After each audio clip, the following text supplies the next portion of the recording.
Mes interminables salutations à tous. Alors que la date butoir du retrait définitif et irréversible des pays de l'AES de la CEDEAO avance à grands pas, une bande de plaisantins, de manipulés, de soumis, j'allais dire de valets locaux au service de la prédation internationale, se sont employés depuis quelques jours à organiser des manifestations pour demander à ces pays de ne pas sortir de la CEDEAO. Il y a eu des manifestations à Paris, il y a eu des manifestations à Abidjan, au niveau de l'ambassade du Mali, et il y a une manifestation qui se projette également au niveau du Sénégal.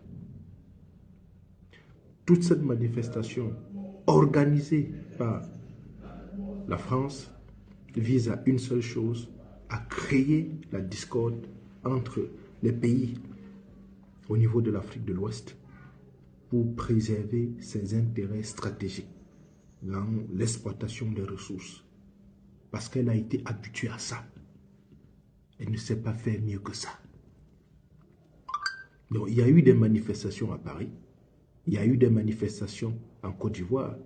Alors, quand on parle à Côte d'Ivoire, vous comprenez très rapidement. Parce qu'on a un président là-bas, au service de l'impérialisme français, au service du président Macron. La négociation dont a indiqué le président Macron dans sa sortie, parlant du retrait des bases militaires, ce n'était pas avec le Tchad, ce n'était pas avec le Mali, ce n'était pas avec le Burkina, encore moins avec le Niger. Cette négociation a eu lieu entre Alassane Dramane Ouattara et Emmanuel Macron. Et le président Macron a voulu emballer tout le monde dans sa sortie en faisant croire aux gens que c'était une sortie qui était plus ou moins concertée et autres. Non, cela ne s'est pas fait avec le Tchad. Cela ne s'est pas fait avec le Mali. Cela ne s'est pas fait avec le Burkina, encore moins avec le Niger. Il faudrait que cela soit clair.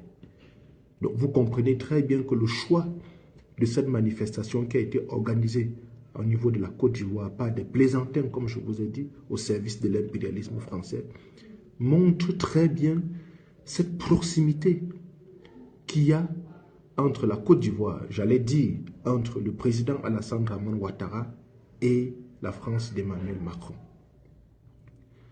Mais comme l'a dit le président tchadien il y a de cela quelques jours, et comme le rappelait encore, pas plus tard que ce matin, le président Ibrahim Traoré dans sa sortie, il a dit que ce que la France est en train de faire, ou du moins ce que Macron est en train de faire, s'apparente clairement à une insulte à l'endroit des Africains.